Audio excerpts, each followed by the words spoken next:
બીજો એક એ પ્રશ્ન થાય છે કે ગુરુદેવ આપણને હંમેશા આ ગુરુ કાર્ય કરવાનું કેમ કહે છે? આપણે આપણી સાધના ઘરે બેસીને શાંતિથી કરી શકીએ ને, તો એના બદલે આ આશ્રમના કાર્યોમાં તન મન અને આમ ધન કેમ આપવું પડે? મોહન, તારો પ્રશ્ન શું છે જરા સ્પષ્ટ કે ને? ભાઈ રાકેશભાઈ, મારો પ્રશ્ન ફક્ત એટલો જ છે કે આજે આપણી ધ્યાન સ્થળી, આપણું ગુરુસ્થાન જે બની રહ્યું છે ત્યાં આપણે અચૂક દાન કેમ કરવું જોઈએ? આપણે એકવાર તો આપ્યું જોઈએ, હે? આ છતાંય વારંવાર કેમ આપવું? આ બધું મને આમ થોડુંક આમ યોગ્ય નથી લાગતું.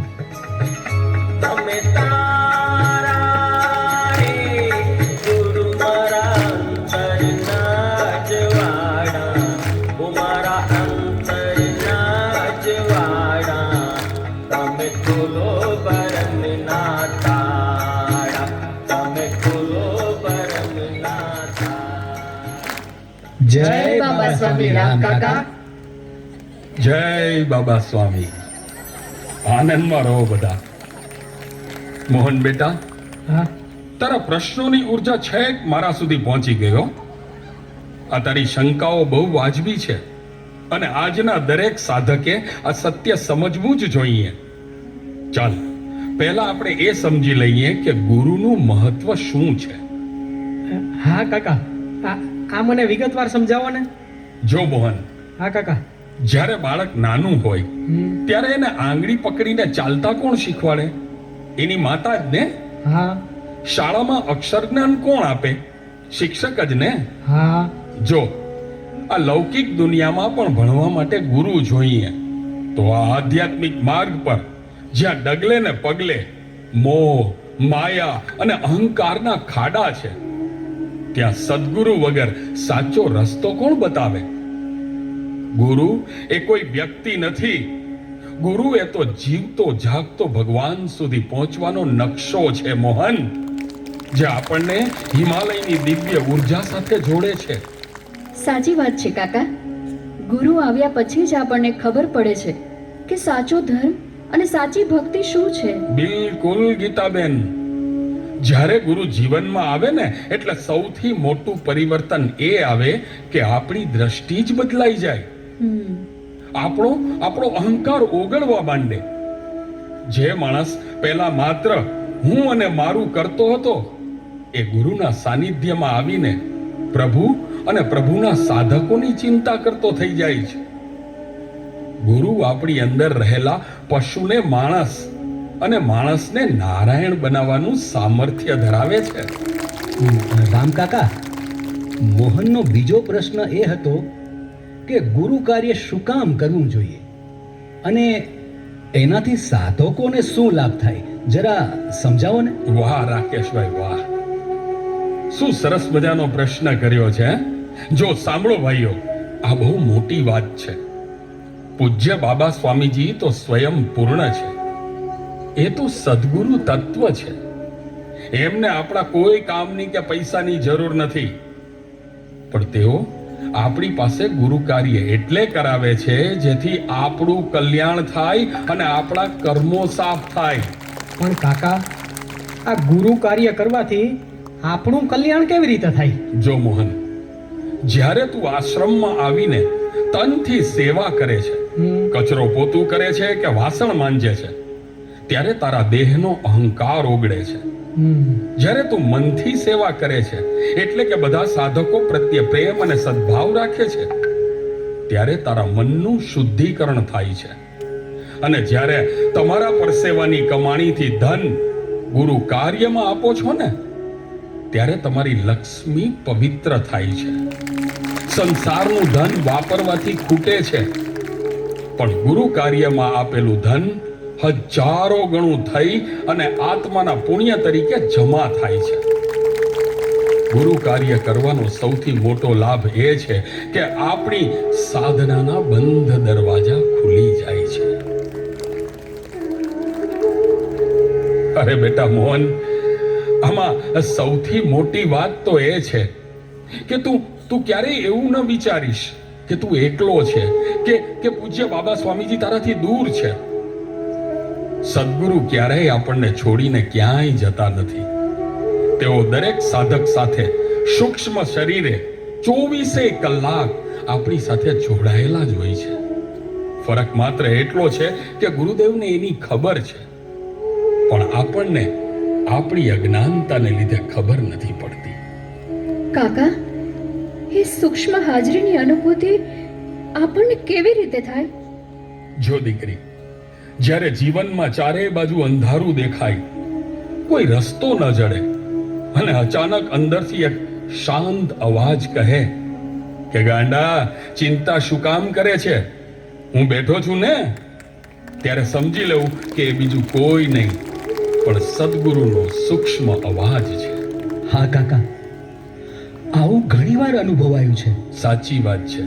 જ્યારે તમારી ગાડીનો અકસ્માત થતા થતા રહી જાય અને કાચનો ટુકડો પણ ન વાગે, જ્યારે દુનિયા આખી સાથ છોડી દે છતાં મન અંદરથી મક્કમ રહે, અને જ્યારે અડધી રાત્રે આંખ ખુલે અને રૂમમાં પૂજ્ય બાબા સ્વામીજીની અનોખી દિવ્ય મોગરાની સુગંધનો અહેસાસ થાય ને,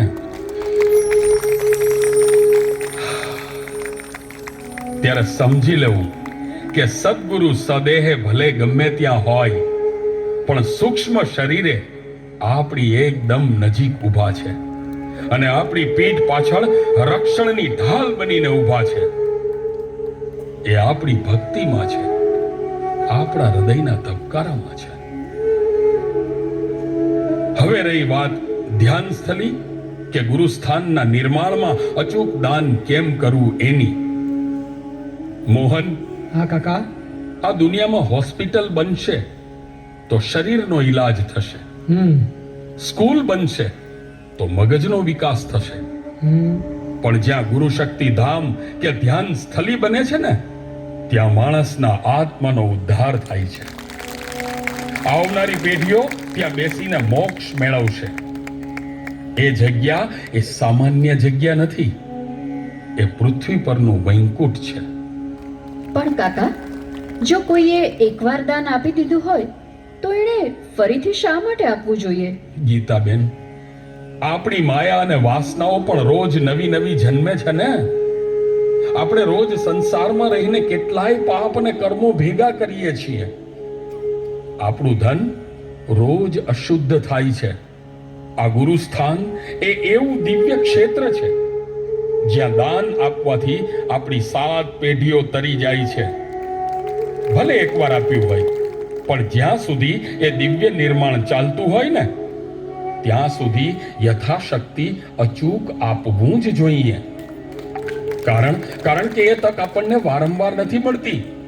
એ આપણું સદભાગ્ય છે કે સદગુરુ છે એ આપણી લક્ષ્મીને એ પવિત્ર કામમાં સ્વીકારે છે. વાહ કાકા વાહ! હવે મને મારા બધા સવાલોના જવાબ મળી ગયા. હું મારી અજ્ઞાનતાને લીધે આવા હિસાબ કિતાબ માંડીને બેઠો હતો, પણ આજે મને સમજાયું કે ગુરુ એ કોઈ વ્યાપાર કે વ્યવહાર નથી, એ તો અખંડ સમર્પણ છે. ગુરુ કાર્ય એ તો આપણા આત્માને પવિત્ર કરવાની તક છે. અને બીજી એક વાત કહું કાકા, અહીંનું વાતાવરણ, આશ્રમની ઉર્જા અને આ બધા સાધકોનો પ્રેમ જોઈને મને તો એવું લાગે છે કે બસ હવે અહીં જ રહી જઈએ. મોહન, તારી વાત સાચી છે ભાઈ. ગુરુ પૂર્ણિમાના દિવસે આ દિવ્ય ધ્યાન સ્થલીમાં આવવાનો લાહો જ કંઈક અલગ છે. પણ મોહન, તને એક વાત પૂછું? ગુરુ પૂર્ણિમાએ તું ધ્યાન સ્થલી આવ્યો એ બહુ સરસ કહેવાય, પણ બાકીના દિવસોમાં તું આપણા સેન્ટર પર ધ્યાન કરવા કેમ નથી આવતો?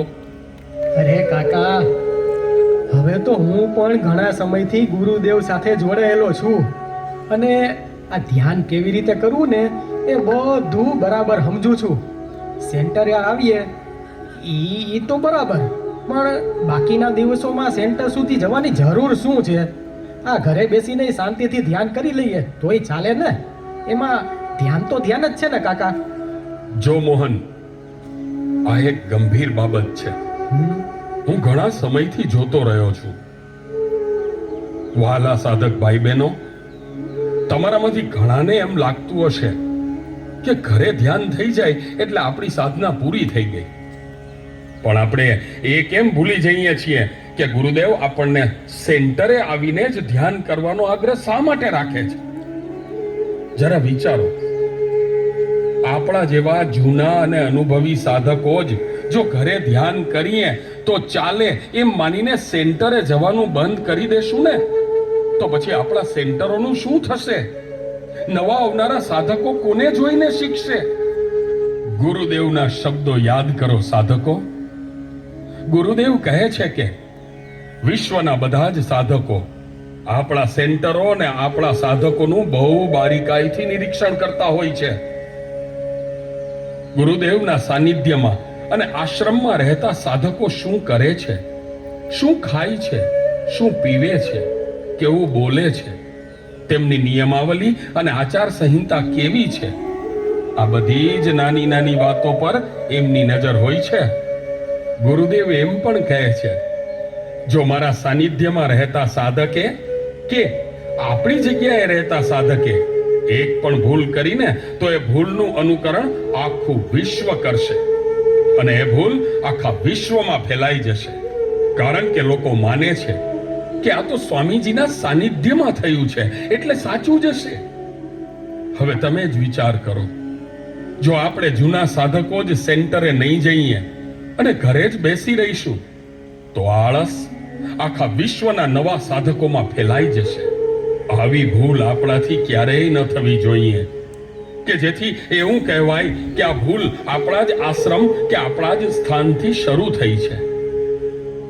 એટલે જ સેન્ટર અને આશ્રમમાં એક એવી શ્રેષ્ઠ વ્યવસ્થા, પ્રણાલી અને ઢાંચો બનાવવાની જરૂર છે જેના પર સમર્પણ રૂપી ઇમારત ઊભી થઈ શકે. સેન્ટરે આવીને ધ્યાન કરવું એ આપણો એવો મજબૂત પાયો છે જેને જોઈને આવનારી પેઢીઓ પણ એ જ પદ્ધતિને અનુસરશે. વાહ કાકા, તમે તો અમારા બધાની આંખો ખોલી નાખી. અમે તો અત્યાર સુધી એમ જ વિચારતા હતા કે ઘરે ધ્યાન કરી લઈએ એટલે આપણી સાધના થઈ ગઈ. પણ અમે એ ભૂલી ગયા હતા કે અમારા જેવા જૂના સાધકો જ જો સેન્ટરે નહીં જાય તો સેન્ટરની પ્રણાલી કેવી રીતે ચાલશે અને આનાથી નવા સાધકો શું શીખશે? બિલકુલ સાચી વાત છે. સેન્ટરે જઈને ધ્યાન કરવું એ ફક્ત આપણી વ્યક્તિગત સાધના નથી, પણ ગુરુદેવની પ્રણાલી અને વ્યવસ્થાને જીવંત રાખવાની આપણી સંયુક્ત જવાબદારી છે. સેન્ટર એ જ આપણી સમર્પણની ઇમારતનો મજબૂત પાયો છે. રામ કાકા, આજે ગુરુ પૂર્ણિમાના આ પવિત્ર દિવસે ધ્યાન સ્થળીની પાવન ભૂમિ પર હું વચન આપું છું કે હવેથી હું સેન્ટરે જઈને જ ધ્યાન કરીશ. ખૂબ જ સરસ મોહન. અહીં બેઠેલા તમામ સાધક ભાઈ બહેનોને પણ હું વિનંતી કરું છું કે હવેથી એક પણ દિવસ ઘરે બેસીને આપણે આળસ નહીં કરીએ. દરરોજ નિયમિત આપણા સેન્ટરે જઈશું અને બીજા સાધકોને પણ સેન્ટરે લાવવાનો પૂરતો પ્રયત્ન કરીશું. એ જ આપણું ગુરુ કાર્ય છે અને આ જ આપણી ગુરુ પૂર્ણિમાની આપણા ગુરુદેવને સાચી અને પરમ ભેટ છે. સાચી વાત છે મોહન. આ ગુરુ પૂર્ણિમાએ આપણે માત્ર ઉત્સવ નહીં ઉજવીએ, પણ ગુરુ શક્તિ ધામના નિર્માણ માટે અને ગુરુ કાર્ય માટે આપણું તન, મન અને ધન અચૂક સમર્પિત કરીશું. હા હો, આ વર્ષે આપણે બધા સાધકો ભેગા મળી અને પૂજ્ય બાબા સ્વામીજીના આ દિવ્ય કાર્યને વેગ આપીશું અને તન, મન, ધનથી સેવા કરીશું. હા, ધન્ય છો સાધકો, આપ સર્વે ધન્ય છો. પૂજ્ય બાબા સ્વામીજીની અસીમ કૃપા તમારા બધા પર અવિરત વરસતી રહે. કાકા, મારા મનમાં હજી એક પ્રશ્ન છે. તમારી દ્રષ્ટિએ સદગુરુનો સાચો મહિમા એટલે શું? વાહ, ખૂબ સરસ પ્રશ્ન. સદગુરુનો સાચો મહિમા. સદગુરુ શબ્દનો પ્રથમ અક્ષર સ એટલે સાધના અને સંયમ. જે જીવનમાં પવિત્ર સાધના લાવે છે અને મન પર સંયમ રાખતા શીખવે છે. બીજો અક્ષર દ એટલે દાન અને દયા, જે હૃદયમાં કરુણાની દયા જગાડે છે અને નિસ્વાર્થ ભાવે દાન એટલે કે સેવા કરવાની પ્રેરણા આપે છે. ત્રીજો અક્ષર ગુ એટલે ગુણ અને જ્ઞાન, મતલબ જ્ઞાનનો ગ, જે આપણામાં સદ્ગુણોનું સિંચન કરે છે અને અજ્ઞાનતાને દૂર કરી સાચું જ્ઞાન આપે છે. ચોથો અને છેલ્લો અક્ષર રૂ એટલે રૂપાંતરણ, આપણા હૃદયનું પરિવર્તન, જે વ્યક્તિના આખા જીવનનું કલ્યાણકારી રૂપાંતરણ કરીને તેને પવિત્ર બનાવે છે.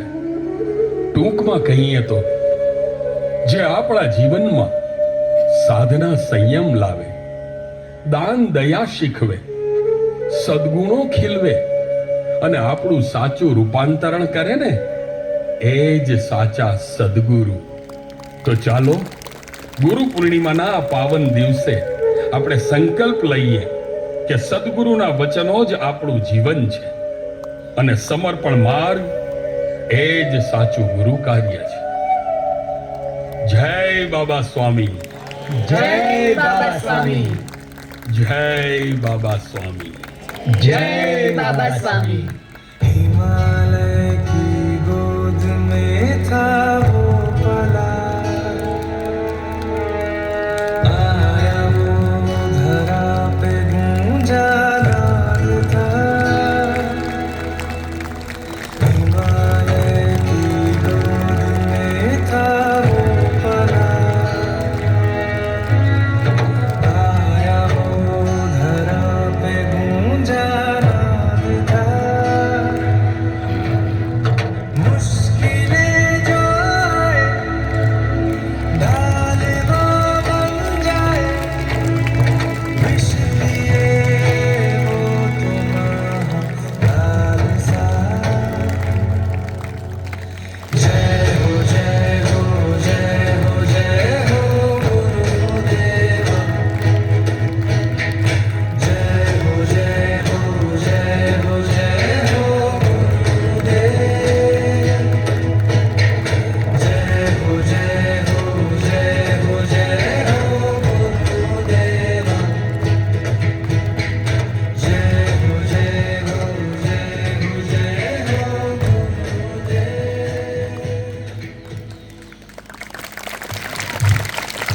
ખૂબ સરસ, જોરદાર તાળીઓ સાથે. અને આ નાટકનું શીર્ષક પહેલાં મને નહોતી ખબર, બટ હવે જોઈને એવું લાગે છે કે આપણે કહી શકીએ કે સદગુરુના માધ્યમથી નરથી નારાયણ સુધી. તો એવું. અને જેનઝીને લઈએ તો આપણે એમ કહી શકીએ કે FAQs ઓફ સમર્પણ મેડિટેશન, રાઈટ? તેમાં બધા જ કન્સેપ્ટ્સ છે. હા, બટ એક